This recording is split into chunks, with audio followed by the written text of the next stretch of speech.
ดีกันเบิดสุขคนตอนนี้เราอยู่แถวถนนดงปลาานเนาะ มื้อนี้ก็สิพาทุกคนไปพักสัน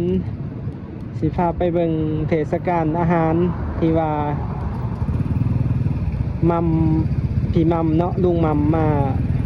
มาจัดงานนี่เนาะเป็นเทศกาลอาหารเห็นคนไปหลายมื้อนี้สิลองไปเบิ่งมื้อนี้เห็นหลายคนเอาลงนี่ก็เป็นบรรยากาศเนาะเส้นทางถนนดงปลานยามแรงๆ6:30ตอนนี้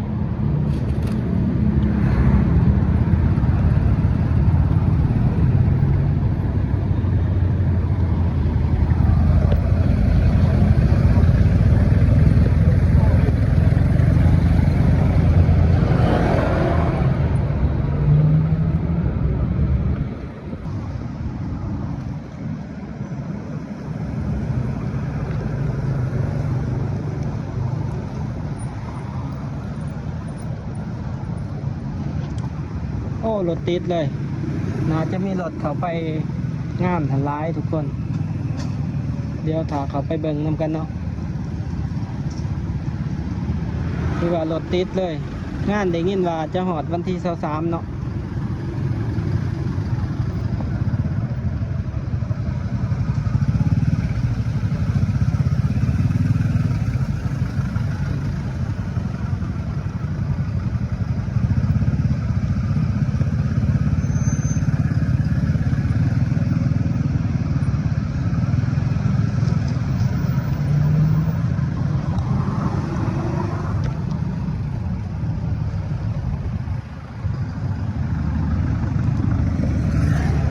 รถร้ายคนร้ายเลย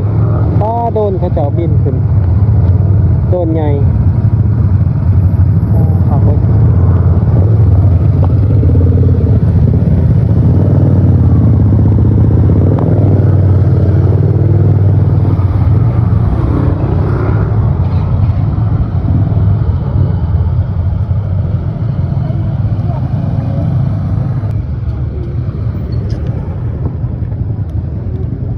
สบายดีกันอีกครั้งหนึ่งทุกคน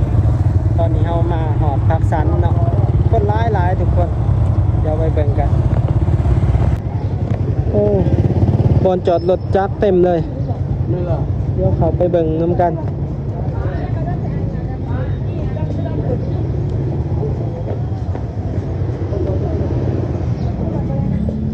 คือคืนเลยเนาะเดี๋ยวเขาไปเบิ่งกันว่างานสิเป็นทางแนวใดข้างในแต่ว่าร้านจอดรถจักรนี่ถือว่าเต็มเลยปานบุญถาดดวงซึ่งว่าไผก็อยากมาเบิ่งลุงมัมเนาะไผก็อยากมาเบิ่งเพราะว่ามีโอกาสเป็นโอกาสดีเนาะเป็น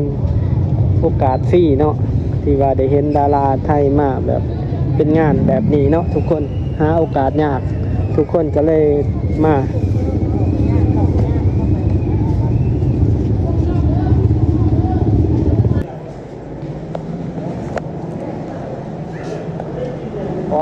คนยางเต็มเลยเป็นครั้งแรกเนาะที่เอามาพักสันนี่เห็นคนร้ายขนาดนี้ทุกคนเดี๋ยวยางออกไปเบิ่งเนาะอยู่ทางหลังของพักสันเนาะที่เป็นงานตัวนี้เป็นโซนด้านใน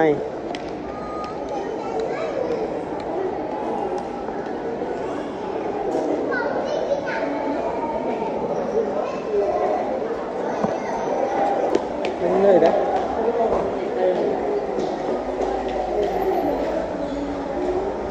เนาะนี่เป็นป้ายที่ว่าอาหารจะมาเปิดเติมอยู่นี่เนาะคนร้ายเลยเทียมพบกับเมจิกชิดแซง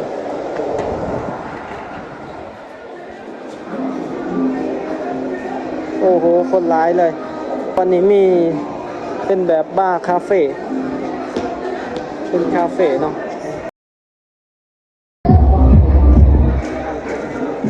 โอ้ร้ายเลยทางหลังก็มีตึกก่อสร้างเพิ่มขึ้นเนาะโอ้โหคนร้ายขนาดเดี๋ยวเขาไปเบิ่ง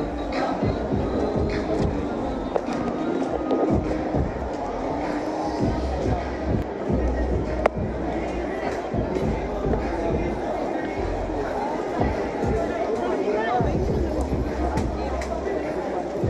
เป็นโซนน่าจะเป็นทางของพ่อค้าแม่ค้าชาวลาวเนาะฝั่งนี้ กินได้ลูกทราบเลยจ้า3 ห่อแสนเดียวนะจ๊ะ ชิม3 ห่อ100,000อะไร ไม่ใช่เขาเก็บหมดอันนี้เขาเก็บขึ้น ส่วนนี้เป็นของไทยเนาะ2 แม่เงินล้าน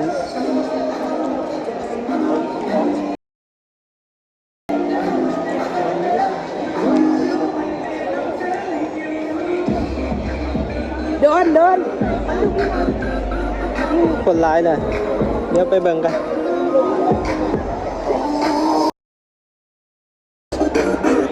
ตัวนี้ก็จะถ่ายคอนเทนต์เนาะสายคอนเทนต์เนี่ยมาเต็มเลยไอ้ย่างมันตัวนี้ปูมาเจเบียร์คนร้ายเลยบ่ฮู้ว่ามื้อนี้เฮาสิมาเจอลุงหม่ำหรือบ่เนาะเจอพี่หม่ำหรือบ่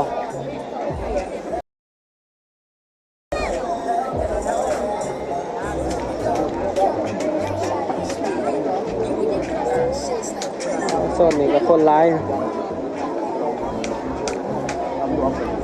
โอ้โหอาหารทะเลโซนนี้น่ากินขนาดเป็นปูกับละ200,000 กีบปูมา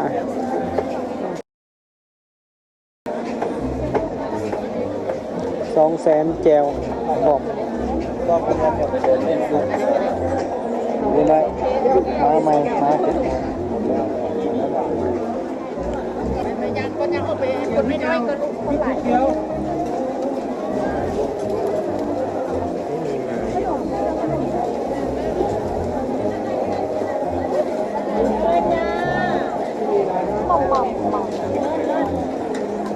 โซนนี้กับพี่เลยกัน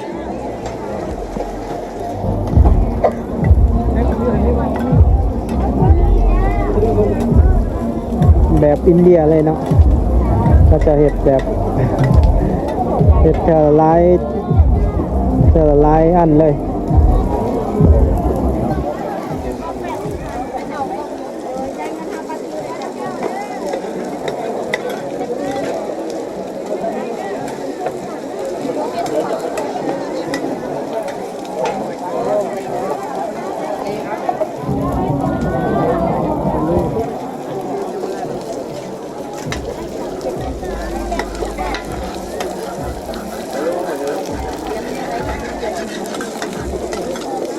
เขาจะใส่หอยนางรมโอ้อันนี้ลูกศิษย์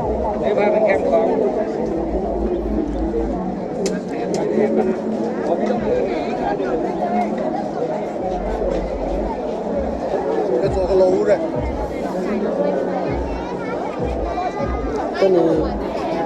เจ๊อ้วนข้าวเหนียวมะม่วง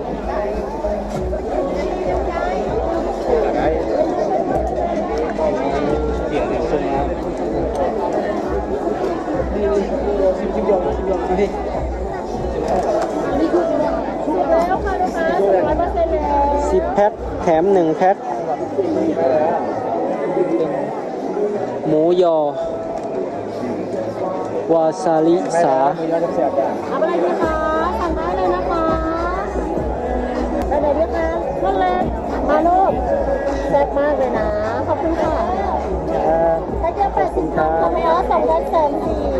3 แพ็ค200,000ไปเลยค่ะอะไรวะรถแล้วรถที่จะอยู่ตรงนี้แล้วนะคะจ๋าไป ไม่กันรถแล้วเสร็จไม่หนักเนาะสั่งก็จะกินได้เด้อ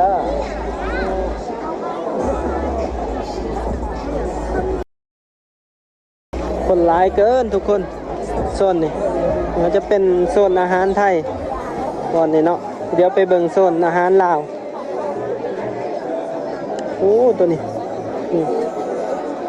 ย่ำบ่โอ้โห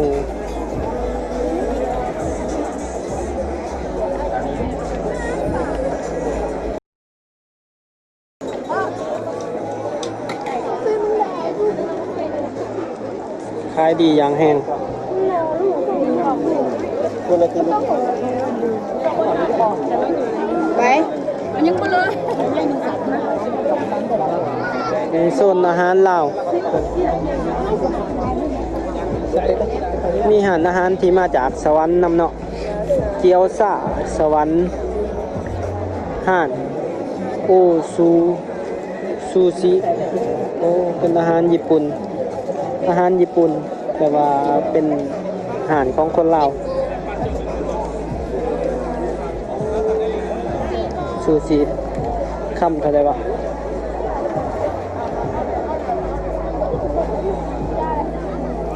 ยังได้คำ8,000นะเจ้า10แถม1เลยคำ8,000เนาะ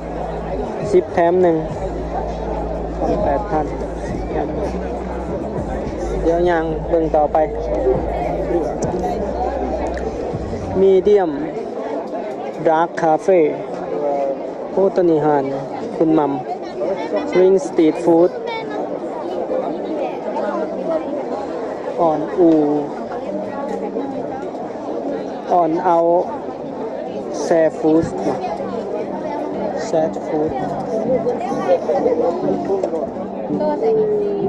หอยนางรม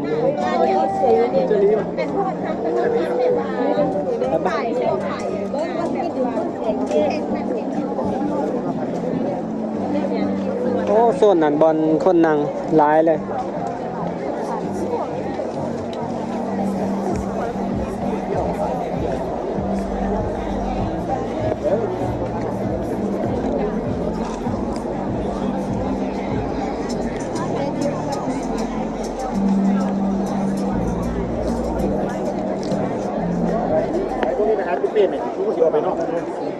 เลาะเบิ่งส่วนอาหารลาวเนาะทุกคน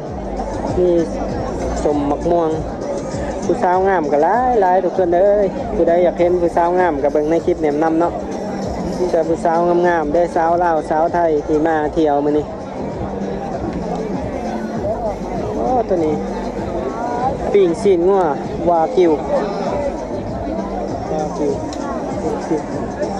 ห่านลูกซีนแสบบอโอเทศกาลมัมกับมัมซื้อพี่มัมก็ออกซื้อแบบกินแสบแล้วเนาะมัมอ่ำ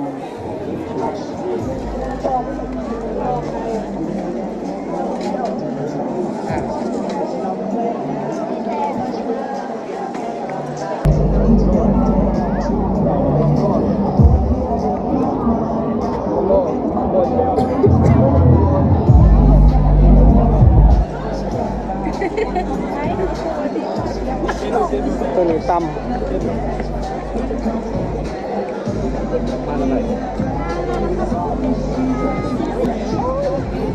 สายคอนเทนต์มา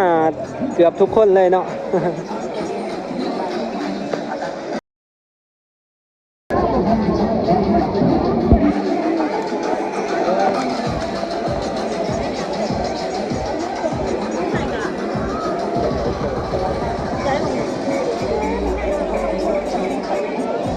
ส่วนนั้นเป็นตึกอพาร์ตเมนต์ที่กำลังสร้างใหม่เนาะมื้อนี้น่าจะพี่มัมน่าจะบ่ได้มาเนาะ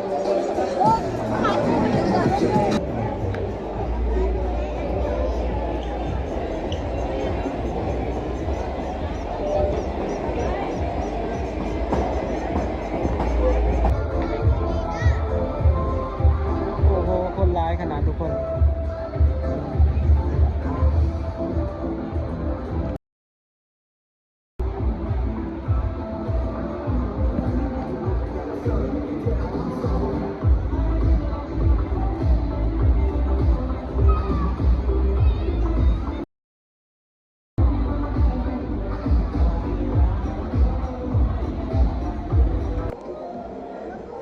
เดี๋ยวเขาไปเบิ่งโซนข้างในทุกคนจะออกไปนอกเนาะออกไปบ่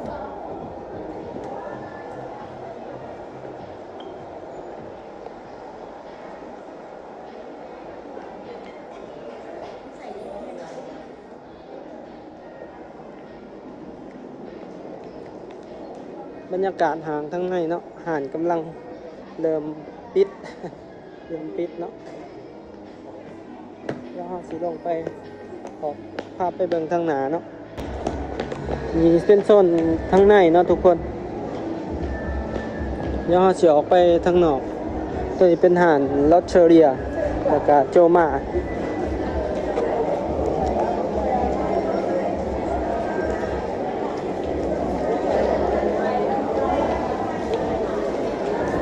คนร้ายสมควรเลยเนาะ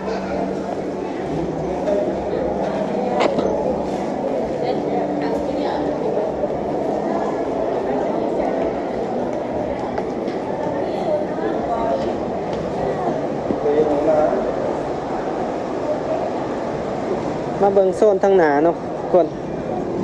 โอ้ทางหนาก็คือคืนเท่าแล้วเนาะปุ๊บไปเบิ่งบอลเขาเจ้าคล้ายทางอันจนหอดแถวอันนั้นเนาะจนหอดแถวห่างเวียงจันทร์ไลท์เซ็นเตอร์เลยเนาะ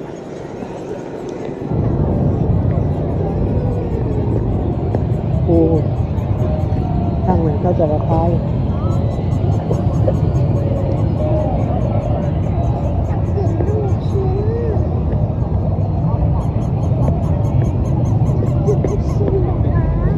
เดี๋ยวไปเบิ่งทางหน้าของเวียงจันทร์เซ็นเตอร์เนาะทุกคนโอ้บรรยากาศอยู่นี่รถติดปานบุญเลยเนาะอยู่นี่จ้ะปานบุญถาดหลวงพอคนสิมาร้ายนี่เขาจะเห็นแบบมัมเนาะเห็นที่มัมเราลงตัวจริงเลย เรามาให้ไก่สิทธิ์ในนี้เลยเนาะเพราะว่ามัมก็เป็นผู้หนึ่งที่คนเล่าหูจักดีเลย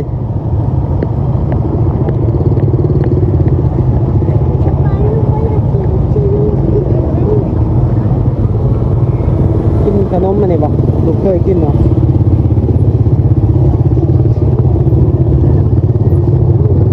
นี่บอกนี่บอกกินตัวนี้บอกอ๋อใส่ลายก็ได้อันเท่าได้มันมุกเปลี่ยนหวาน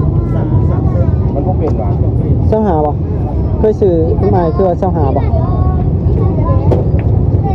เอาอันหนึ่งอันละชาวก็พอได้หวานเราสามกันเลย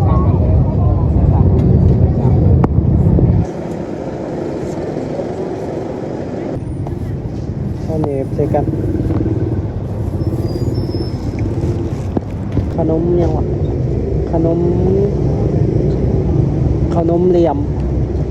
ชีส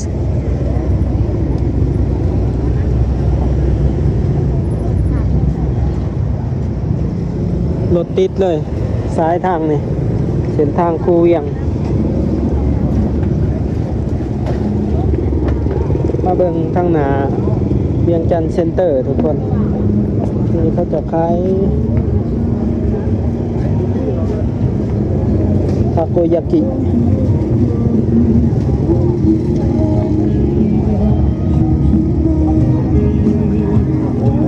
ลูกจับมือป้าเบิ่งเลย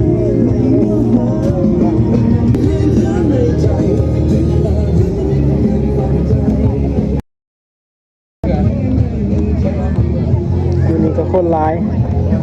ยำมันจะแสบขนาด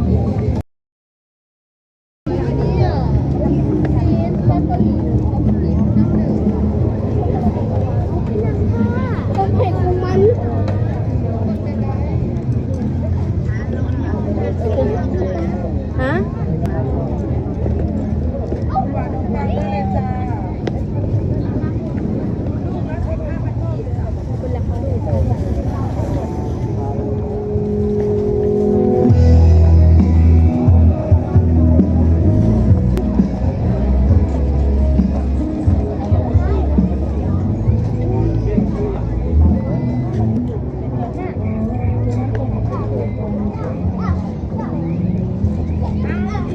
อยู่นี่คนบ่ร้ายปานใดเนาะ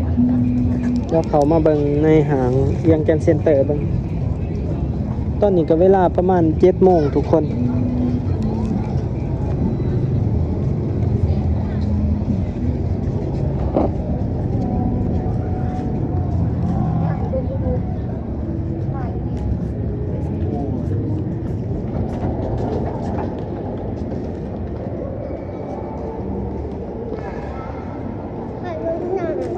เงียบๆนะอยู่นี่ เจ็บเนี่ย เมื่อวานนี้เขาเจ้าจัดทางอยู่นี่เนาะมื้อนี้บ่มีอ่าเดี๋ยวออกไปกันเนาะบัดนี้บ่มีหยังทุกคนยินมีแต่ห้องหนังอยู่ในเนาะที่ยังบ่ทันปิด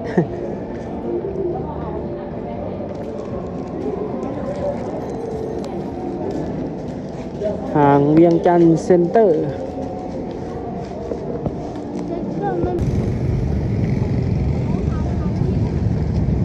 นี่ก็เป็นบรรยากาศอยู่ที่พักสันเนาะทุกคน ตอนนี้ก็เวลา7 โมงป้ายเดี๋ยวเนาะตอนนี้ก็อยู่ที่ห่างพักสันสำหรับงานมัมกับมัมมื้อนี้เนาะถือว่าคนร้ายเนาะก็ถือว่างานนี้ที่เขาเจ้าจัดก็ถือว่าประสบผลสำเร็จเนาะถ้าจะเว้าแล้วเห็นหน้าใน2-3 มื้อมานี่ถือว่าคนร้ายหลายเข้ามาเนาะแต่ว่ามื้อนี้ก็ผิดหวังหน่อยหนึงบ่เห็นลุงมัมหรือว่าพี่มัมเนาะทุกคนเห็นหลายๆคนเอาลงก็เห็นพี่มัมเนาะแต่มื้อนี้ก็บ่ได้เห็นเฮาก็ก็สิมีอยู่ประมาณนี้เด้อทุกคนสำหรับในคลิปนี้ถ้าผู้ใดมักหรืออยากสนับสนุนกันก็อย่าลืมกดไลค์กดแชร์กด Subscribe เนาะเพื่อเป็นกำลังใจให้กันเนี่ยและตอนนี้ก็ต้องขอกล่าวคำว่าขอบใจและก็สบายดีบ๊ายบาย